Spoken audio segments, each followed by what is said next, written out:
Hello good morning students.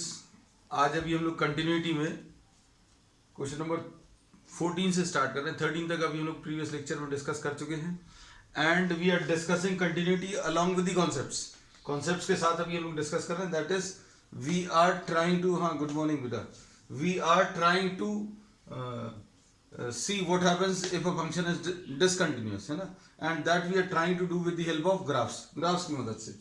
तो अब हम लोग नेक्स्ट क्वेश्चन ले रहे हैं, क्वेश्चन नंबर 14। क्वेश्चन नंबर 14 में फंक्शन जो दिया हुआ है f(x) is equal to 3, 4 and 5 दिया है, 3, 4 एंड 5, और कंडीशन क्या दी हुई है, condition for x greater than और इक्वल टू 0 स्मॉलर देन 1। फिर उसके बाद क्या दिया है, x greater than 1 smaller than 3। ठीक, फिर इसके बाद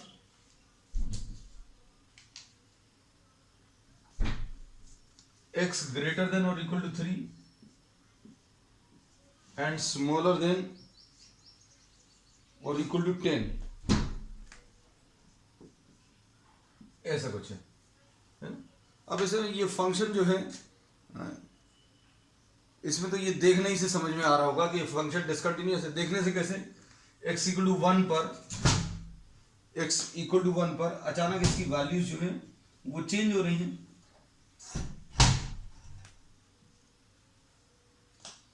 और x इज इक्वल टू 1 पर ये 3 है, ग्रेटर देन 1 पर 4 है, 3 पर भी चेंज हो रही है, 3 पर ये चेंज हो रही है, कहाँ 4 से 5 चेंज हो रहा है ना। तो अब इसको करेंगे कैसे, इसमें भी हम लोग ये बोलेंगे लेफ्ट हैंड लिमिट अगर कैलकुलेट करें। So we'll now try to see the continuity at x equal to 1 and x is equal to 3। इन्होंने फंक्शन की कंटिन्यूटी चेक करने को कहा है, और फंक्शन की कंटिन्यूटी अभी हम लोग कहाँ पर चेक करने वाले हैं, 1 पर और 3 पर। 1 और 3 ही क्यों लिया, क्योंकि 1 पर नेचर चेंज हो रहा है और 3 पर भी नेचर चेंज हो रहा है, तो इन पर चेक कर लेंगे। अगर इन पर कंटिन्यूस आ गया तो मतलब ये कंटिन्यूस रहेगा। अब इसमें लेफ्ट हैंड लिमिट अगर आप देखें, अच्छा ग्राफ भी बता दें, जैसे अगर आपने y is equal to f(x) is equal to 3 अगर लेना है तो x की किसी भी वैल्यू के लिए, x की किसी भी वैल्यू के लिए 3 आएगा। तो ये किस चीज की लाइन है, ये y इज इक्वल टू 3 की लाइन है। लेकिन ये लाइन किस किस के बीच में लेना है, ये लाइन अभी हम लोगों को लेना बिटवीन 0 एंड 1। ये लाइन अभी हमें 0 और 1 के बीच में लेना। तो ये इतना पार्ट अभी हमने इसका रब कर दिया 0 और 1 के बीच में।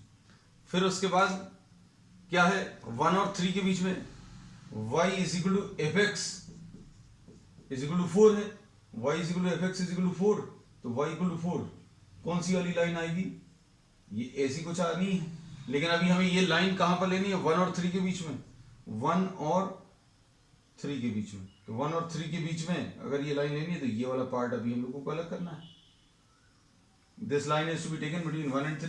ठीक, अब इसके बाद ये वाली x की वैल्यू 1 पर कौन सी वाली वैल्यू है, 3, और उसके बाद ये 4 कहां पर है, ये कहीं पर नहीं है। फिर उसके बाद 3 और 10 के बीच में, 3 और 10 के बीच में ये 5 आएगी।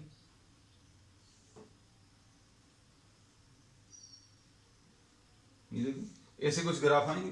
तो देखने ही से समझ में आ रहा है ये किस चीज का ग्राफ है, ये y इक्वल टू 3 है, ये y इज इक्वल टू 4 है, ये y इज इक्वल टू 5 है।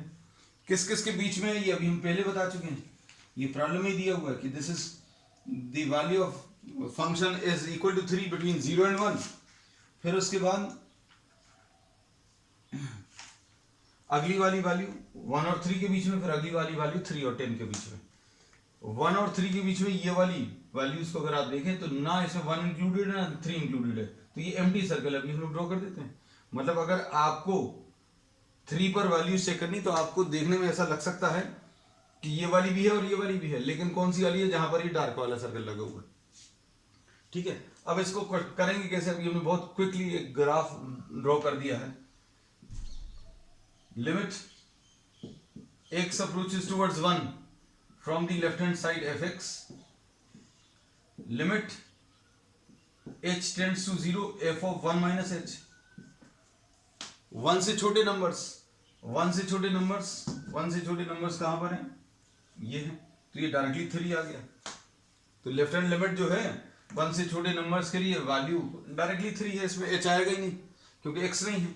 अब राइट हैंड लिमिट अगर देखें, राइट हैंड लिमिट में कैसा आएगा? x approaches towards 3 plus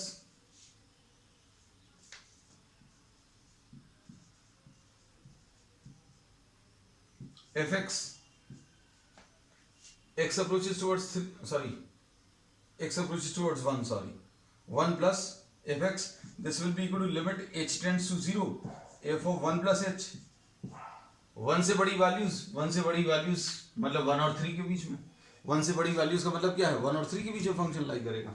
अब 1 और 3 के बीच में 1 से बड़ी वैल्यूज देखो इधर तो नहीं है क्योंकि ये 0 और 1 है, और ये 3 और 10 के बीच में, तो 1 से बड़ी वैल्यूज 1 से थोड़ी सी बड़ी, क्योंकि ये भी 1 से बड़ी है। कोई बोल सकता है कि 1 से बड़ी तो ये भी है, 3 और 10 के बीच का जो फंक्शन है वो भी 1 से बड़ा है, लेकिन 1 से थोड़ा सा बड़ा, 1 से थोड़ा सा बड़ा मतलब ये लेंगे। तो अब हम लोग बोलेंगे left hand limit is not equal to right hand limit, और f1 की वैल्यू x इक्वल टू 1 पर फंक्शन की वैल्यू 3 है। तो लेफ्ट हैंड लिमिट और value of the function equal आ रही है, लेकिन राइट हैंड लिमिट के बराबर नहीं आ रही। तो अब हम लोग क्या बोलेंगे? Right hand limit is not equal to left hand limit, but the left hand limit is equal to value of the function. तो ये कैसा कहलाता है? अभी हम लोग पहले बता चुके हैं, this is called left continuous. हालांकि इसकी जरूरत नहीं है, हम बार बार ऐसा भी बोल देते हैं, जितना आपको एग्जामिनेशन में जरूरत है उतना ही। ये भी सिर्फ आपके समझने के लिए, no need to draw the graph, लेकिन आपको कॉन्सेप्ट क्लियर है, इसलिए अब हम ग्राफ का भी आइडिया देते जा रहे हैं।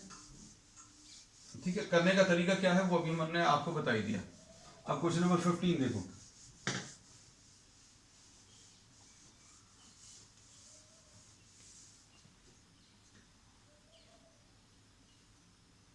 क्वेश्चन नंबर 15 में, तो क्वेश्चन नंबर 15 में कैसा है? अच्छा, लास्ट में जाकर रिजल्ट जरूर लिख देना। जैसे 14 में अभी हम लोगों ने किया था कि x इक्वल टू 1 पर left hand limit, right hand limit और value of the function equal नहीं है, लेफ्ट हैंड लिमिट और राइट हैंड लिमिट इक्वल नहीं है। और x इक्वल टू 3 पर अभी हम लोगों ने नहीं किया, शायद वो वैसा कर लेना। x इक्वल टू 3 पर लेफ्ट हैंड लिमिट, जैसे अभी हमने बोला left hand limit x approaches towards 3 from the left hand side, ये कितना आ जाएगा? 3 से छोटे नंबर्स, और 3 से छोटे नंबर्स पर ये हम आपको सिर्फ बता भर दे रहे हैं कि आपको लिखना कैसे है। h की वैल्यू की जरूरत ही नहीं है क्योंकि 3 की तरफ आ रहा है लेफ्ट हैंड साइड से, तो फंक्शन की वैल्यू डायरेक्टली 4 दी हुआ, तो लेफ्ट हैंड लिमिट 4 आएगा, और राइट हैंड लिमिट इसका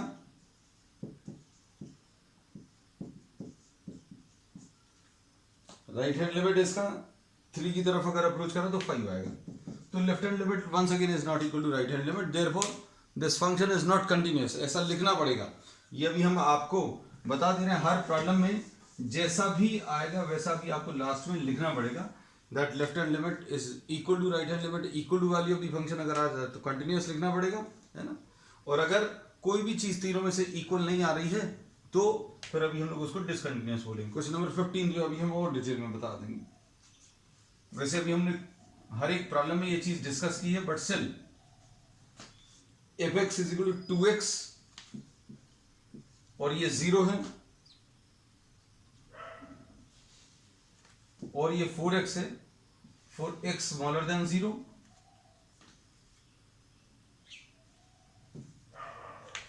x ग्रेटर देन और इक्वल टू 0 स्मॉलर देन 1 के लिए है ये, और फिर ये x ग्रेटर देन 1 के लिए। ठीक है, तो अब हम लोग इसमें क्या बोलेंगे? आपको दो टाइप के ग्राफ इसमें आएंगे। दो टाइप के ग्राफ कौन से आएंगे? y इक्वल टू 2x का एक आएगा, y इक्वल टू 0 का एक आएगा और y इक्वल टू 4x का एक आएगा।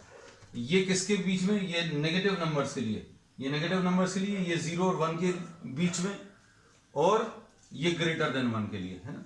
तो अगर आप इसमें देखें तो y इक्वल टू 2x ऐसा कुछ ग्राफ आता है, y इक्वल टू 2x ऐसा कुछ ग्राफ आएगा, लेकिन ये ग्राफ किसके लिए लेना? सिर्फ नेगेटिव वैल्यूज के लिए। ये y इक्वल टू 2x, उसके बाद 0 और 1 के बीच में तो कुछ नहीं लेना, मतलब ये वाला ग्राफ आएगा ऐसा कुछ, y इक्वल टू 0, और फिर इसके बाद आपको क्या करना है? y equal to 4x, y equal to 4x का ग्राफ जो है ड्रॉ करके देख लेना। y इक्वल टू 4x का जो ग्राफ है वो ओरिजिन से पास होगा, और ओरिजिन से अगर पास होगा तो ऐसा कुछ आना चाहिए। अगर ये 2x का ग्राफ ऐसा कुछ है तो 4x का ग्राफ थोड़ा ज्यादा इंक्लाइंड आएगा, है ना। तो थोड़ा सा ज्यादा इंक्लाइंड बना दीजिएगा, लेकिन पूरा ग्राफ नहीं ड्रॉ करना है आपको। ये 1 के बाद का ग्राफ ड्रॉ करना है, ये वाला। तो ये ऐसा कुछ आएगा ग्राफ, और ये अगर आप पीछे की तरफ एक्सटेंड करेंगे तो ओरिजिन से पास होगा, ठीक है। तो अभी हम लोग नहीं ले रहे, ये y इक्वल टू 4x है, y इक्वल टू 2x है। तो इसमें अभी हम लोग ये बोलते हैं कि ये एक अप्रॉक्सीमेट आइडिया अभी हमने दे दिया कि ग्राफ का जो नेचर है वो कैसा आएगा। अब इसमें कंटिन्यूटी चेक कर लो। कंटिन्यूटी में limit x approaches towards 0 from the left hand side fx, this will be equal to limit h tends to 0 f of 0 minus h। 0 minus h में 0 से छोटे नंबर्स कहां पर हैं? इस पर हैं। तो इसको कैसा लिखेंगे? लिमिट h टेंड्स टू 0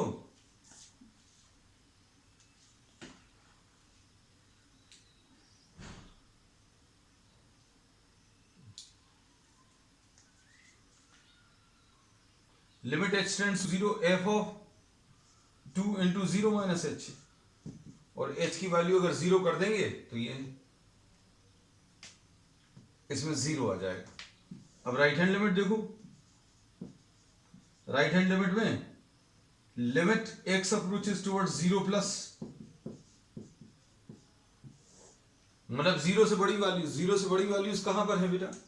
0 से बड़ी वैल्यूज ये वाली हैं।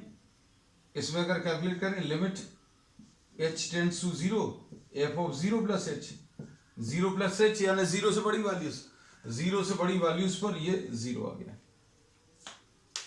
अब इसके बाद नेक्स्ट इसमें अगर आप देखें value of the function f0, x की वैल्यू 0 रखो, क्योंकि लेफ्ट हैंड लिमिट और राइट हैंड लिमिट इक्वल आ गई हैं, है ना।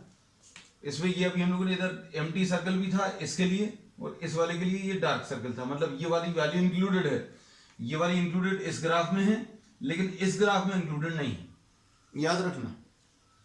लेकिन कुल मिलाकर कह सकते हैं ये पॉइंट जो है इंक्लूडेड है इस ग्राफ में पूरे।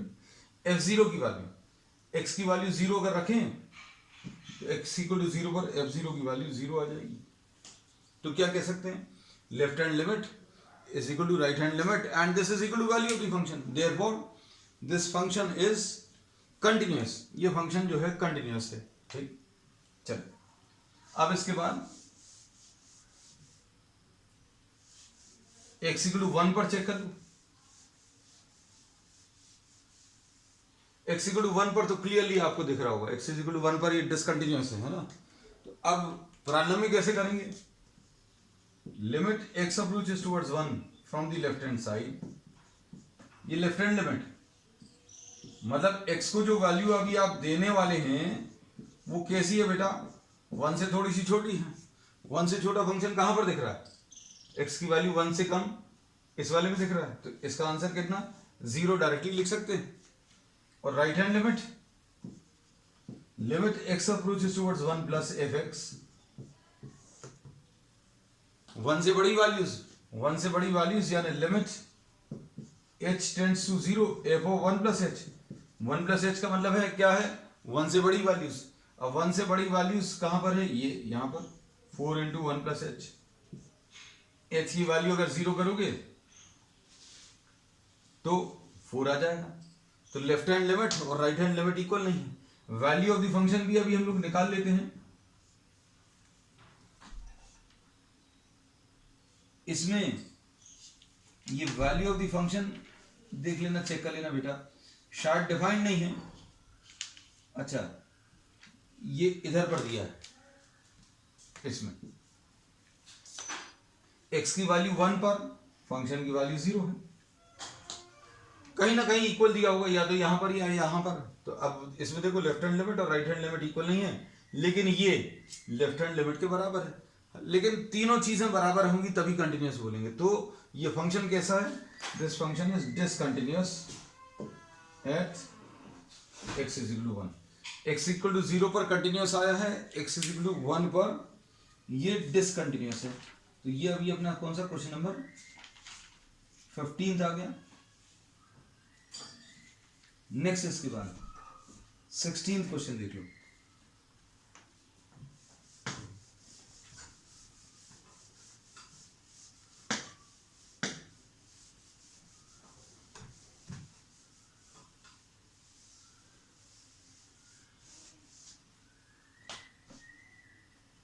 क्वेश्चन नंबर 16 में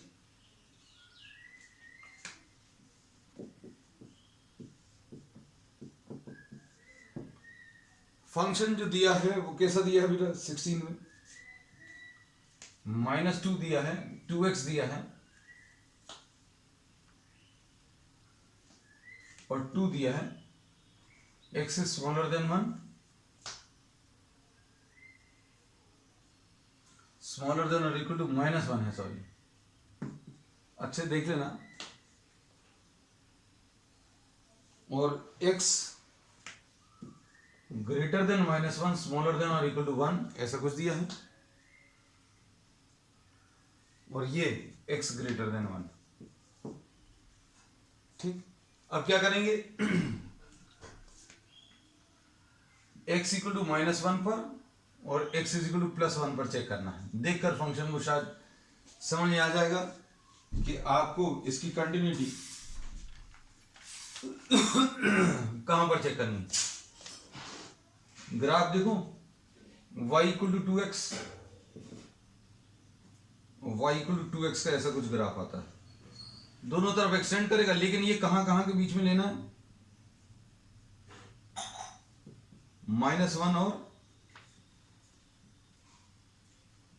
+1 के बीच में। अच्छे देख लेना, ये किस चीज का ग्राफ आ गया? y इक्वल टू 2x का। ड्रॉ कर सकते हो आसानी से। अब इतने प्रॉब्लम्स अभी हम लोगों ने डिस्कस कर ली हैं। थोड़ा सा और ज्यादा स्लोप वाला बना लें। चलो अच्छा ठीक है, चलेगा।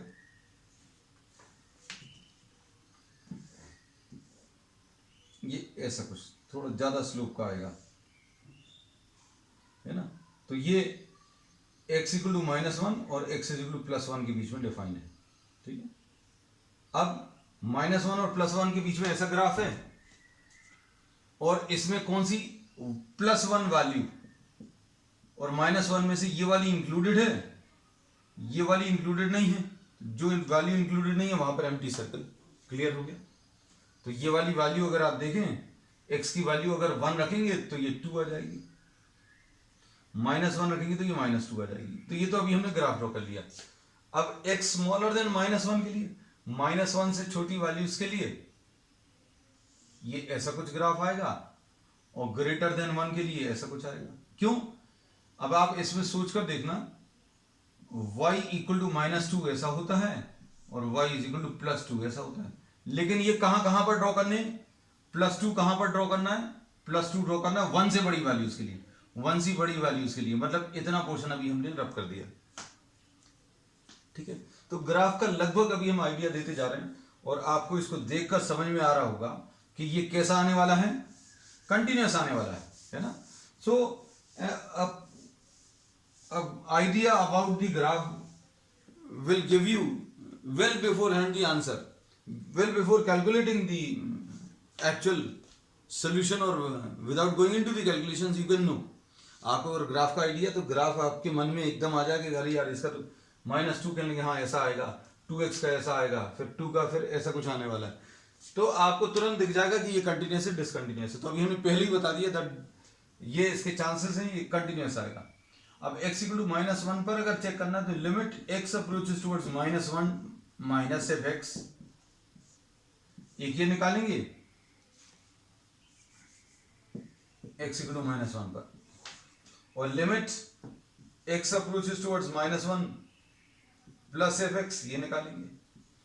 अब इसको कैसे लिखेंगे, limit h tends to 0 f of -1 minus h, मतलब -1 से छोटी वैल्यूज, -1 से छोटी वैल्यूज पर डायरेक्टली -2 आ जाएगा। इधर पर देखो, limit h tends to 0 f of -1 plus h, -1 के ऊपर प्लस साइन लगा है, मतलब राइट हैंड लिमिट, यानी -1 से बड़ी वैल्यूज, -1 प्लस h, -1 से बड़ी वैल्यूज कहां पर है, ये वाली। तो अब इसमें 2 into -1 plus h, limit h tends to 0, और h की वैल्यू अगर 0 कर लोगे तो ये -2 आ जाएगा। तो लेफ्ट हैंड लिमिट और राइट हैंड लिमिट दोनों इक्वल आ गए, और value of the function f -1, x equal to -1 कहां पर है बेटा, x इक्वल टू -1 ये है। तो क्या बोलेंगे, ये फंक्शन कैसा है, कंटिन्यूअस फंक्शन है, continuous at x equal to -1। हम पूरा नहीं लिख रहे, c लिख दिया, कंटिन्यूअस को डिसकंटिन्यूअस को dc लिख देंगे, है ना। x इक्वल टू 1 पर देखें,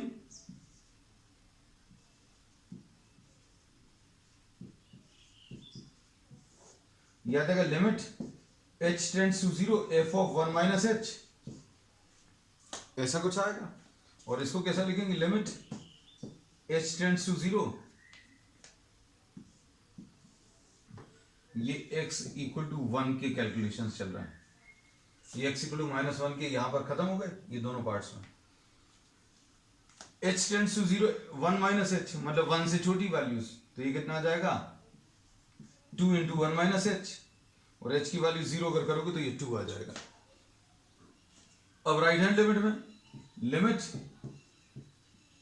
x अप्रोचेस टुवर्ड्स 1 प्लस, क्या जाएगा, limit h tends to 0 f 1 plus h, 1 plus h का मतलब क्या है, 1 से बड़ी वैल्यूज, 1 से बड़ी वैल्यूज यानी डायरेक्टली 2 लिख सकते हैं।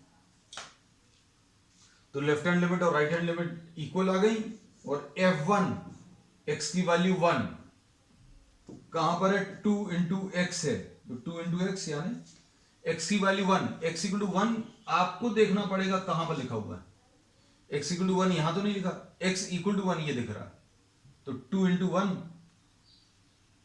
2 इंटू एक्स की वैल्यू 1 यानी ये 2 आ जाएगा। तो हम लोग क्या बोलेंगे इसमें बेटा, इसको देखकर कि left hand limit, right hand limit और value of the function same आ रही है, तो ये कैसा है, कंटिन्यूअस है at x is equal to 1। ठीक,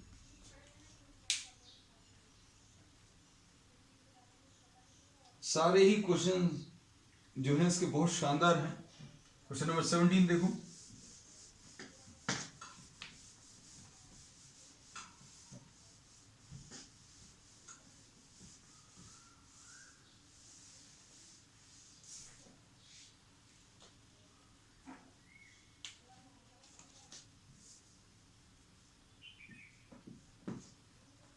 क्वेश्चन नंबर 17 में find the relationship between A and B,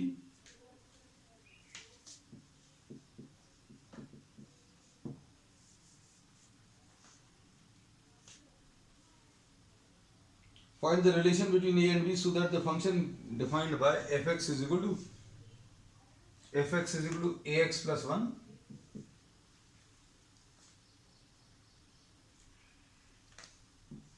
if x is smaller than or equal to 3,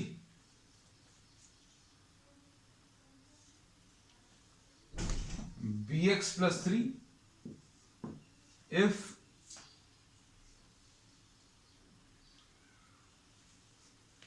x is greater than 3 is continuous at x equal to 3। अगर ये continuous है तो हमें ए और B की values निकालनी। अब इसमें कंटिन्यूटी के लिए फिर से limit X approaches towards 3 minus F X will be equal to limit, ये दिया हुआ है पहले से, ये देखो बाकी सारे प्रॉब्लम्स में अभी हमने ये कभी भी पहली स्टेप नहीं लिखी, लेकिन यहां पर अभी हम लोग ने पहली स्टेप ही लिखी है ना। अब इसमें देखो इसको कैसे लिखेंगे, limit h tends to 0 f of 3 minus h, this will be equal to limit h tends to 0 f of 3 plus h will be equal to what, f3, ऐसा कुछ आएगा। और 3 माइनस h यानी 3 से छोटी वैल्यूज, 3 से छोटी वैल्यूज कहां पर है बेटा, ये है, तो a into 3 minus h plus 1, h की वैल्यू कैसी है बेटा, very close to 0, limit h tends to 0, यहां पर क्या लिखा है 3 प्लस h, हम दोनों एक साथ कर रहे हैं। आपको अगर करना है, जैसे मान लीजिए अगर दिक्कत जाती है तो लेफ्ट हैंड लिमिट अलग से निकालो, राइट हैंड लिमिट अलग से निकालो, बाद में इक्वल कर लेना, ऐसा भी कर सकते हो। 3 प्लस h यानी 3 से बड़ी वैल्यूज, 3 से बड़ी वैल्यूज कहां पर है, ये b into 3 plus h plus 3। अब इसमें is equal to f3, f3 कितना है, x की value 3, 3a plus 1, x equal to 3 कहां पर रख सकते हैं, इसमें नहीं रख सकते क्योंकि इक्वल टू 3 यहां लिखा, तो a इंटू 3 प्लस 1। अब इसको सिंप्लीफाई करो, h की वैल्यू 0 करो तो कितना आएगा, 3a plus 1 is equal to 3b plus 3 is equal to 3a plus 1। ये इक्वेशंस बन गई, और इन इक्वेशंस में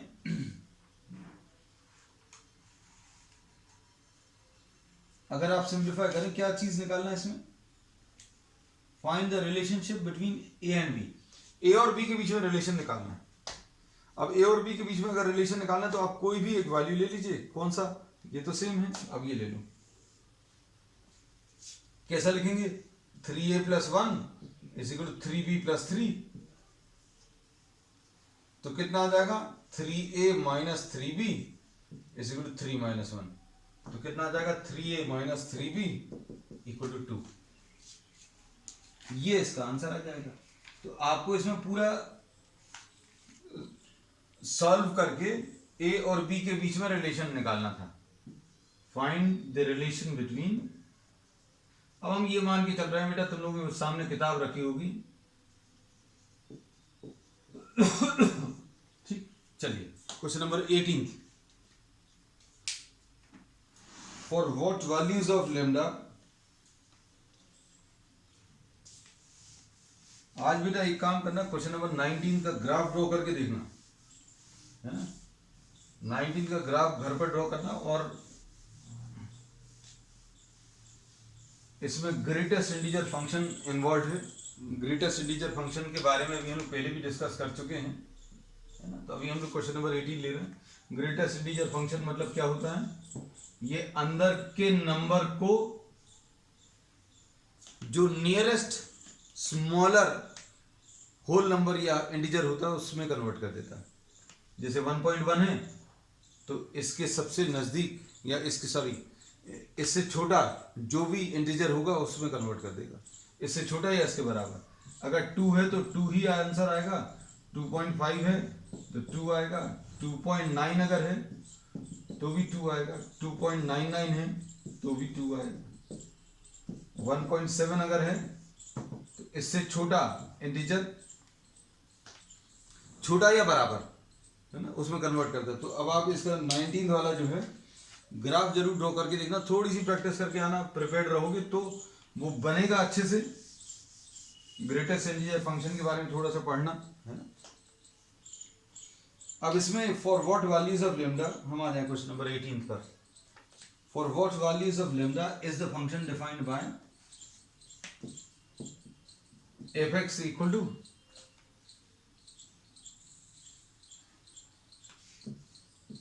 lambda into x square minus 2x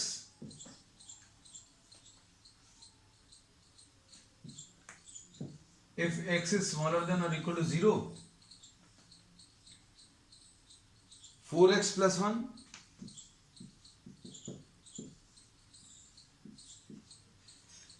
if x is greater than 0, for what values of lambda is this continuous? इन्होंने बोला lambda निकालना है if this is continuous at x is equal to 0. x equal to 0 पर ये continuous दिया है, ठीक है ना. अब इसमें अभी हम लोग क्या करेंगे कि अगर limit x approaches towards 0 from the left hand side, कितना आ जाएगा? Limit h tends to 0 f of 0 minus h, मतलब 0 से छोटी वैल्यूज रखनी है. 0 से छोटी वैल्यूज कहां पर है? ये लिखा हुआ है. Limit h tends to 0 lambda into 0 minus h का whole square minus 2 into 0 minus h. क्या किया? फंक्शन में x की जगह क्या रख दिया? 0 माइनस h रख दिया, है ना. अब 0 माइनस h अगर रखेंगे और सिंप्लीफाई करेंगे तो लेमडा, हम थोड़ा सा और लिख दे रहे हैं इसमें, यह आ जाएगा h स्क्वायर प्लस 2h, ऐसा कुछ आएगा. ये माइनस h का होल स्क्वायर आएगा, माइनस h का होल स्क्वायर यानी प्लस h स्क्वायर. अब इसमें h की वैल्यू अगर 0 कर दोगे तो ये पूरा 0 में कन्वर्ट हो गया, लेमडा बचा ही नहीं क्योंकि h पूरा 0 हो गया. अब देखो राइट हैंड लिमिट बताओ. Limit x approaches towards 0 plus fx, मतलब क्या है इसका? x को जो वैल्यूज देंगे वो 0 से थोड़ी सी बड़ी, 0 से थोड़ी सी बड़ी, यानी ये आ जाएगा 4 into 0 plus h plus 1. h की वैल्यू अगर 0 करेंगे इधर, जब तक आप h लिख रहे हैं तब तक आपको ये लिमिट लिखना पड़ेगा, है ना. अब जब h की वैल्यू आप रख देंगे तो सिंप्लीफाई करने पर ये 0 में कन्वर्ट हो जाएगा, ये 1. अब कंटिन्यूअस करना है. कंटिन्यूअस करने के लिए लेफ्ट हैंड लिमिट और राइट हैंड लिमिट बराबर होनी चाहिए. तो बराबर तो किसी भी शर्त में नहीं आ सकती. मान लीजिए अगर ये सॉल्व करने पर, मान लीजिए सॉल्व करने पर लेमडा प्लस 2 आया होता तो लेमडा प्लस 2 इक्वल टू 1 कर देते. क्या कर देते? लेमडा प्लस 2 इक्वल टू 1, तो लेमडा निकल आता. लेकिन यहां पर तो लेमडा ही नहीं आया, यहां पर क्या आ गया? 0 आ गया. यहां पर अगर ये 0 आ गया और ये 1 आ गया तो क्या बोल सकते हो बेटा? ये कभी भी कंटिन्यूअस नहीं होगा. मतलब क्या है इसको? अभी हम लोग ये कहते हैं for no value of lambda, for no value of lambda, lambda की किसी भी वैल्यू के लिए ये कंटिन्यूअस नहीं होगा. For no value of lambda fx is continuous. fx is for no value of lambda fx is continuous, है ना. मतलब ये हमेशा डिसकंटिन्यूअस ही रहेगा. और आपको इसमें x is equal to 0 पर वैल्यू अगर निकालनी थी तो वो भी 0 आ रही थी, इसकी जरूरत ही नहीं पड़ी. Left hand limit value function के बराबर है लेकिन राइट हैंड लिमिट 1 आ रही है, तो अभी आप इसमें और कुछ भी नहीं कर सकते, है ना बेटा. तो अब हम लोग क्या बोलेंगे कि लेमडा की किसी भी वैल्यू के लिए, for no value of lambda, for no value of lambda will this function be continuous. This function will not be continuous for any value of lambda. मतलब ये फंक्शन हमेशा हमेशा कैसा आने वाला है? डिसकंटिन्यूअस आने वाला है. फिर उसके बाद इन्होंने इसमें एक पार्ट और पूछा है. इसमें इन्होंने पूछा है क्या? x इक्वल टू 1 के लिए, x इक्वल टू 1 के लिए अगर कंटिन्यूटी चेक करनी है, 1 माइनस h टेंड्स टू 0, ये 1 माइनस h, और 1 माइनस h अगर निकालना तो लिमिट h टेंड्स टू 0. हम इधर ही रख दे रहे हैं बेटा, है ना. थोड़ा सा काम बचा लें, ठीक. अब इसमें अगर आप देखें, अब इसके बाद थोड़ा सा लिखना पड़ेगा. कितना आ जाएगा बेटा? इसमें x की वैल्यू 1 पर, सॉरी h की वैल्यू अगर 0 करेंगे तो ये कितना आ जाएगा? 1 अगर रख रहे हैं तो 1 माइनस 2, मतलब ये कितना आ जाएगा? लेमडा इनटू h की वैल्यू अगर 0 करोगे तो इधर 1 आएगा, इधर 2 आ जाएगा, तो ये माइनस 2 आ जाएगा. अब इसके बाद आपको और क्या चेक करना है, इसकी राइट हैंड लिमिट।